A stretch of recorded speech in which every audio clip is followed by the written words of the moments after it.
Umeniacha mi bila fahamu kuwa ni yako zamu.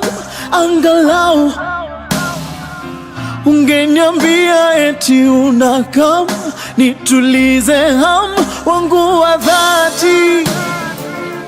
Hey, tamaa zangu zimenikwamia mikononi.